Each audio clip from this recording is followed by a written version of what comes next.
Well, hello, traders and investors. I'm LA Little. This is your daily NeoTA wrap.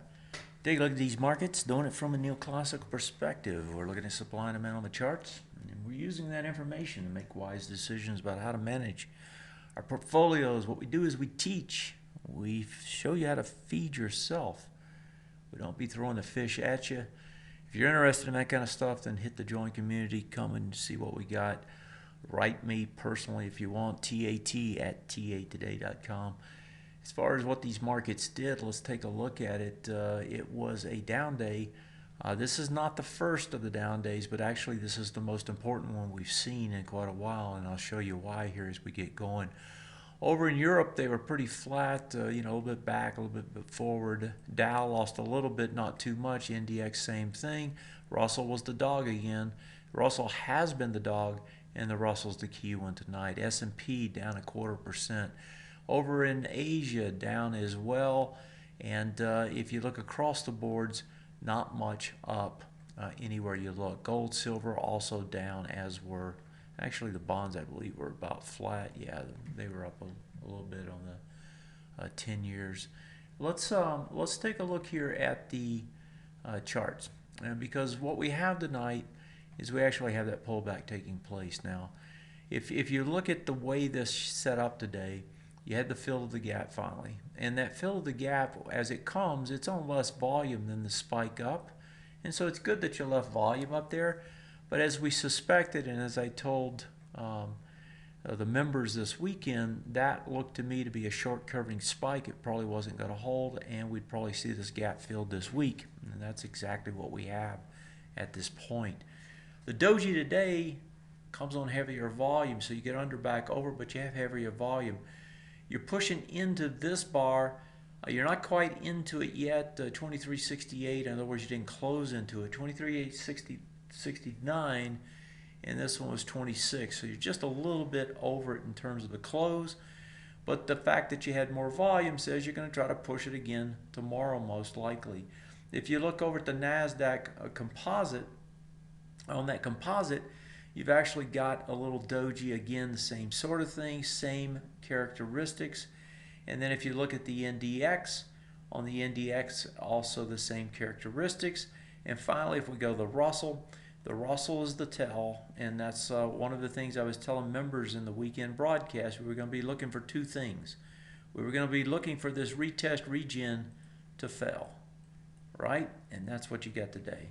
You pushed into it hard yesterday, you come back, you push into it again today. Actually, you gap down underneath it today.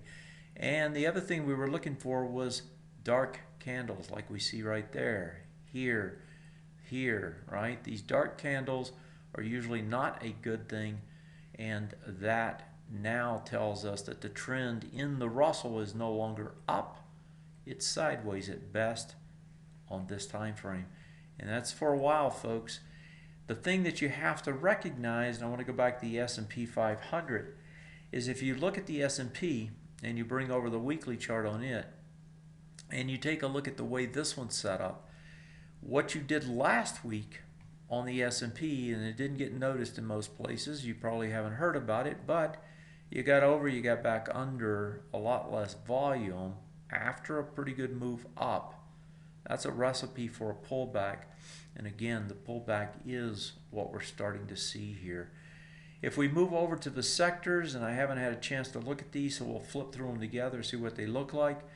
My guess is those bearish engulfings that we saw before continued. And if we look at it here with the S&P, with the IBB, that does look to be the case. Let me get this stretched out a little bit so we can see it better. Okay, so the IBB, and so we got up, tested the tops again, got that big bounce back yesterday. Today is an inside bar. That one doesn't really tell you much. ITB here, this one has been pretty strong and was strong again today.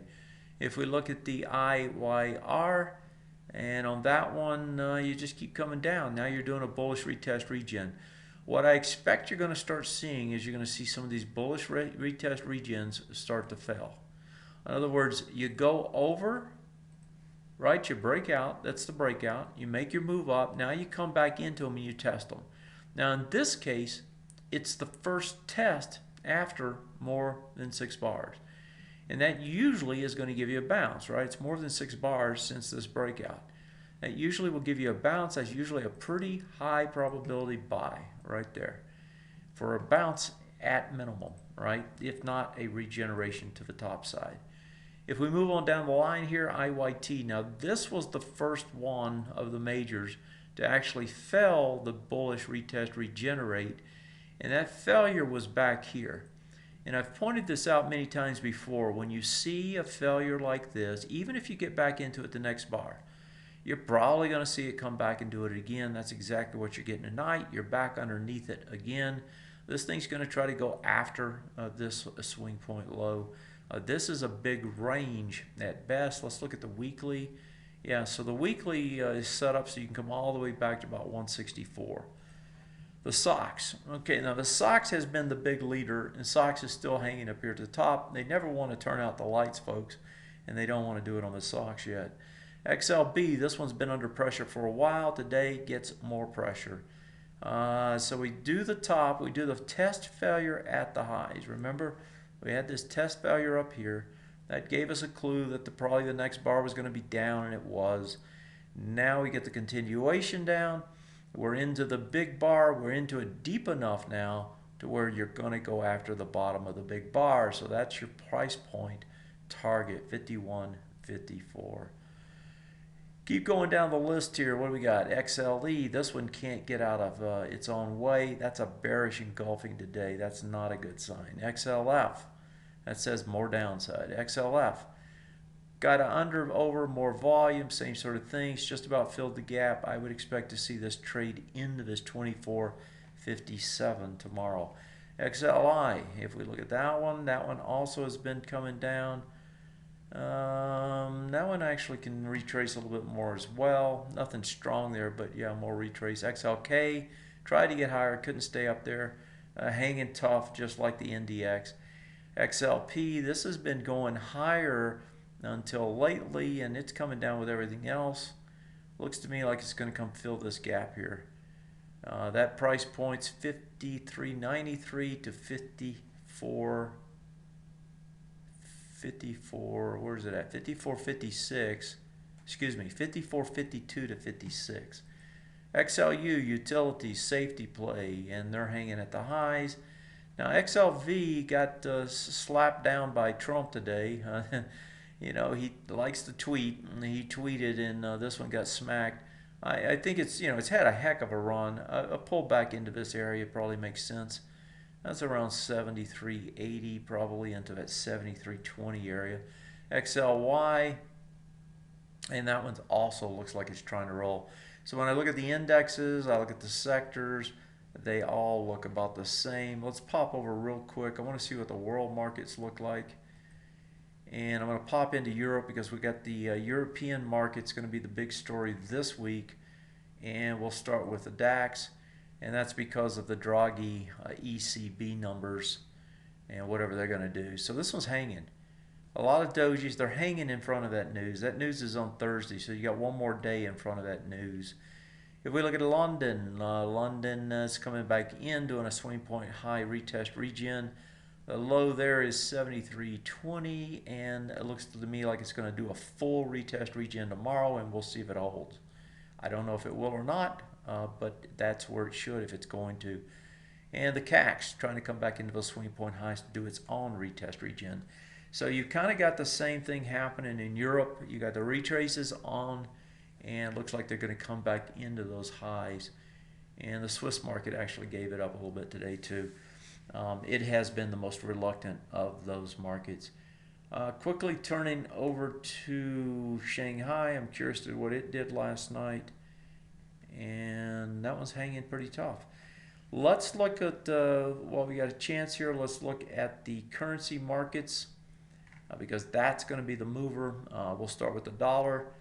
The dollar trades, it's in that range, right? It gets that gap up, it's holding up in that range, doesn't want to give it up. And if we look at the FXE, FXE looks, can't tell. Can't really tell. It's not really giving us clues.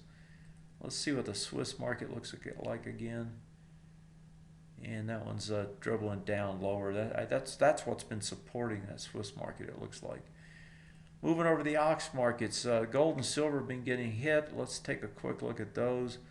So I did notice that there was a little discrepancy today in that the gold market continued down, but the GDX tried to reverse. And again, you're getting another shot here at the GDX trying to reverse back up.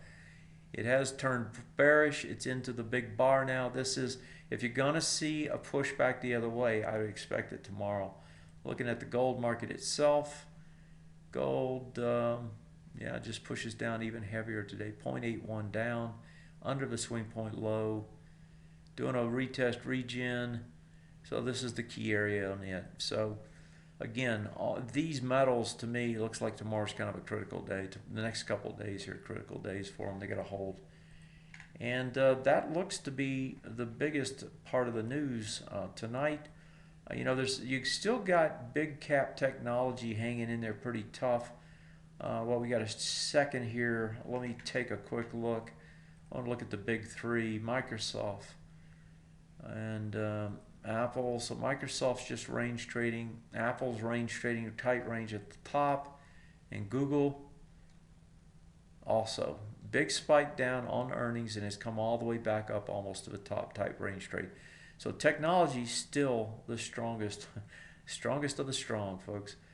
Looking for more deeper retraces tomorrow. You know, for so long I've been talking about these markets doing better than expected. Today was a change of character, and that Russell is starting to take on the role of the leader, just like it was the leader at the end of the year on the way up.